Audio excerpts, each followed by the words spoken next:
So let's deal with this one that's at the top. Richard, what do you think are some of the big ethical questions that AI is bringing with it? You touched on some of these, but...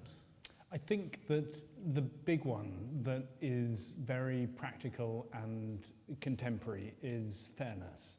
So a lot of what happens in the human brain we don't really see. The human brain is as much a black box as any algorithm. And yet, when machine learning algorithms are doing processes like credit scoring or mortgage applications or car insurance pricing, we want to know that they're going to be fair. And at the moment, we have very few tools for doing that. Most data scientists can get the machine to work, but there's very few established rules or processes or regulations for what constitutes fair.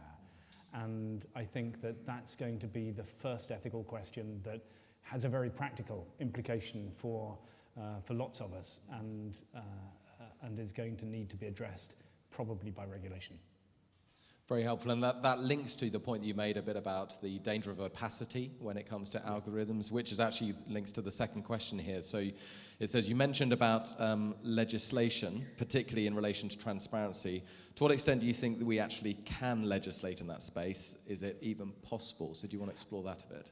I think it is. There's been, some of you may know, lots of international activities to write lists of principles, but I think that the most valuable form of regulation is not going to be statute and setting out everything in a huge degree of detail, but it's going to be more like the technical building codes that we have when we build physical things.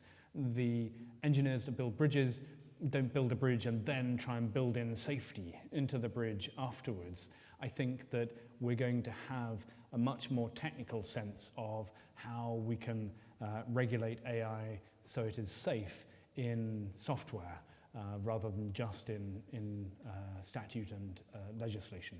But I think that it will come, and I think that there's increasing harmonization internationally about the importance of doing that. Thank you. I mean, this is a question which is a bit more about the kind of concept of AI, and it's come right to the top of the feed, so people must be liking it. But how does AI question the Christian concept of personhood? So again, you touched on this a bit, and the difference between artificial intelligence and personhood and some of the different qualities, and certainly raised by the film as well. So do you want to touch on that a bit? Well, I can, but I don't think I'm going to give a tremendously good answer. So I think you might give a much better answer, Pete. Or anybody else in the audience. But what do you think? I thought what was interesting is once you start exploring different concepts about what makes us unique, what do we believe makes us unique in terms of our ethical interaction, our abilities to perceive and engage with the world, and also some of the ways we self-describe. I think what is interesting is behind a lot of the AI, there's a distinction in AI, isn't there, between weak AI and strong AI. So strong AI is the idea that there's actual artificial consciousness. Weak AI is what you were predominantly talking about in terms of machine learning. And we often blur the boundaries between those two, but it's worth recognizing those two concepts. And I think when we describe consciousness, we don't normally describe it, my experience, in materialistic ways. When I say, I am happy, I'm not describing a process, I'm describing a state. And machines don't do states, they do functions. And so I think even just the prima facie way we describe personality and personhood and consciousness is very, very different to the way that we describe machines. And I think what's happened is that people have tried to come with the idea that human beings are merely very, very complex machines, as though consciousness kind of will inevitably result if you get the machine kind of structure right.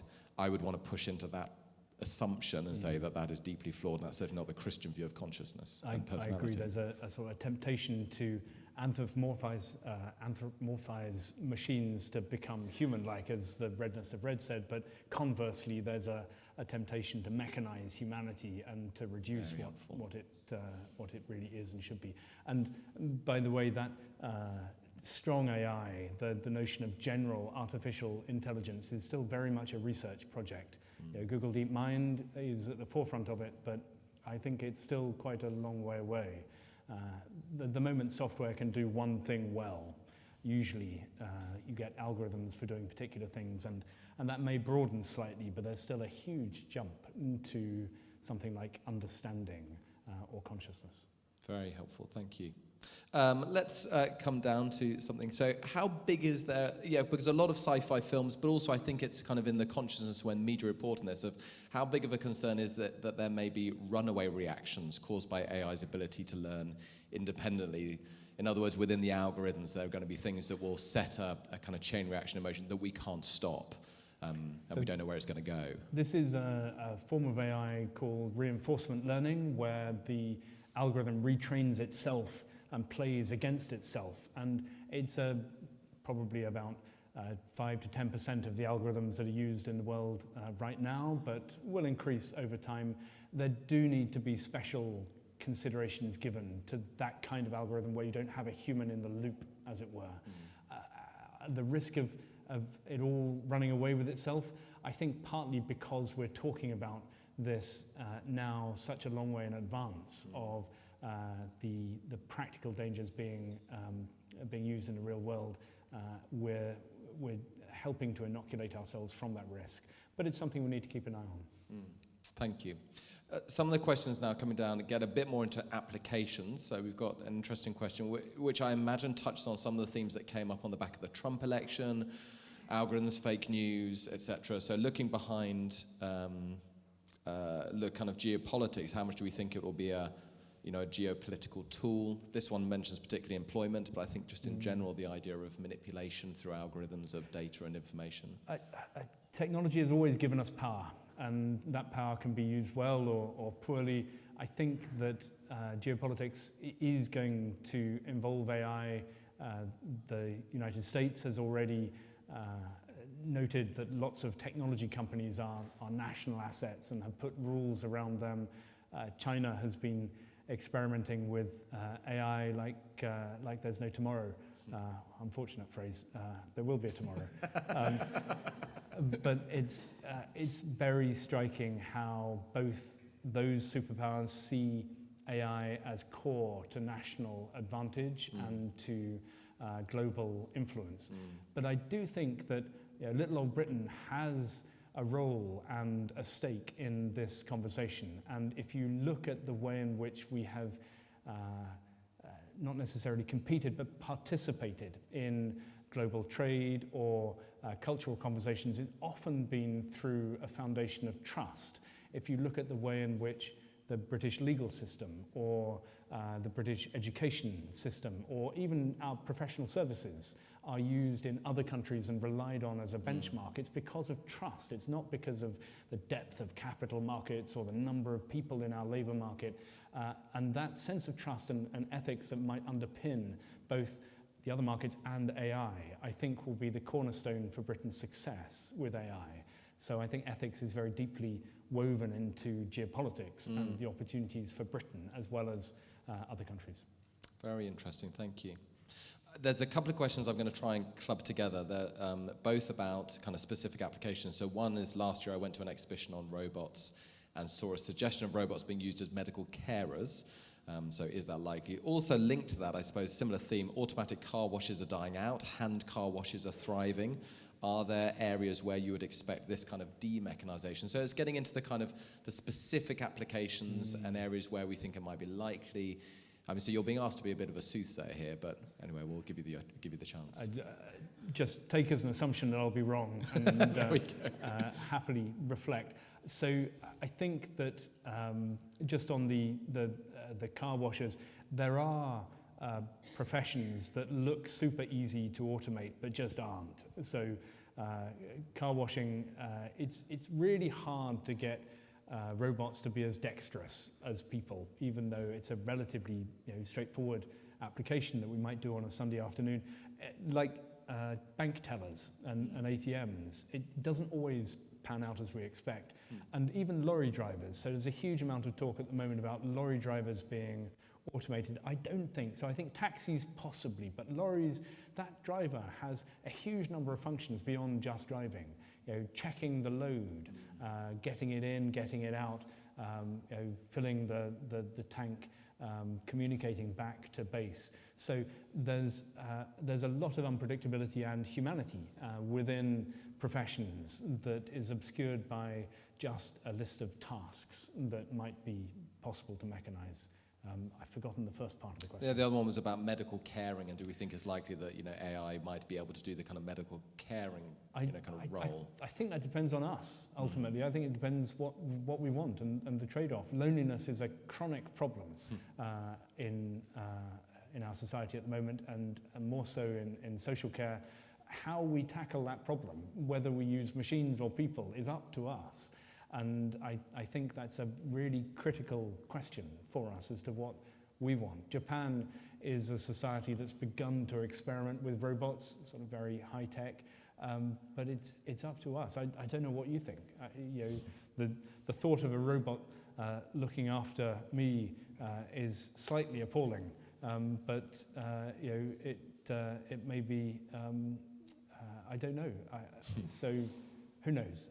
But I think these are choices that we need to make as individuals and as a society. I don't think there is a deterministic path that we need to follow. That's a really helpful phrase, that these are choices we need to make, and I think that does link to the question which you've phrased in different ways and touched on, which is, what is our vision that we have for the society that we want to create? And machines and AI is machines, but they are machines that are very complex, but they can't ask the why questions, and they can't determine the why questions for us. They're not there. If they go on a trajectory, it's a trajectory we set, and so we're asking the why questions, the ethical questions, and it's interesting how much thinking is going on behind the scenes in the tech space about vision and purpose. Yes. And that, interestingly, is an area which, of course, religion has got a long and rich history in. To kind of be engaged with that. Which links to this question here: if AI gets sophisticated enough and gets decades of political and relational data, why couldn't it be better at governance and politics? Maybe the first bit, governance, it might be. Politics might be an interesting one. But. So I have been a civil servant in, I think, 5 government departments at various times over the last 15, nearly 20 years. And there are certainly some civil servants that you might think AI could do a better job than, but not many. In general, the civil service is full of pretty complex tasks, and particularly where it comes to strategy, to ethics and purpose, that is going to be tricky to automate. But some of the administration of government, I think there is enormous opportunity for savings, and not just for savings, but for improvement in the service that we get, whether that's things like diagnostic healthcare or the processing of taxes or benefit applications or passports. I think that we might be able to do better with some fusion between people and machine learning. And the government actually commissioned a study from faculty leading up to the spending review, the next opportunity where the Chancellor, whoever the Chancellor happens to be, gets to set budgets for the country, for public services for the next 3 years or so. And AI is likely to be one of the areas where there are enormous attractions to investing in for improving public services. Richard, thank you. One more, I think, and then we'll draw stumps. So I do apologise in advance if we've not had the chance to answer your specific question. Do grab Richard at the end. But let's end on this one, because it seems to be a good note to end on. What should we begin learning to prepare for the future? You kind of ended towards your talk on this, but my goodness, revisit that a bit. So I think that perhaps the best thing you could do is find some AI somewhere in the world in an area that interests you and ask how it works. Because we will read so much in the newspapers and people will tell us things that tend towards either the sensationalist or the apocalyptic or the deterministic, that is just going to be this way. And I think that for all of us, if we can put our mind in the mode of producers, of creators, of being in charge of the machine, how does it work? What would we want to use it for? then we'll feel as though technology is our tool rather than being our master.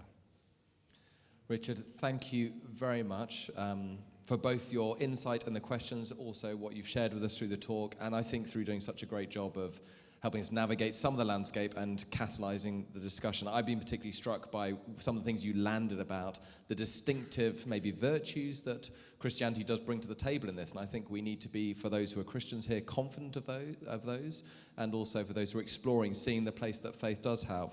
You touched on vocation and service versus career and individualism, very important concepts in our late modern world. Human beings versus human doings and how we view ourselves, a really important issue. And I think the landing on confidence and contentment, particularly when we are faced with so many kind of scaremongering stories about AI and living in this ever-changing and turbulent world. You've given us lots to think about, and we're hugely grateful. So as you take a seat, can we give Richard a round of applause? Thank you very much. Thank you very much.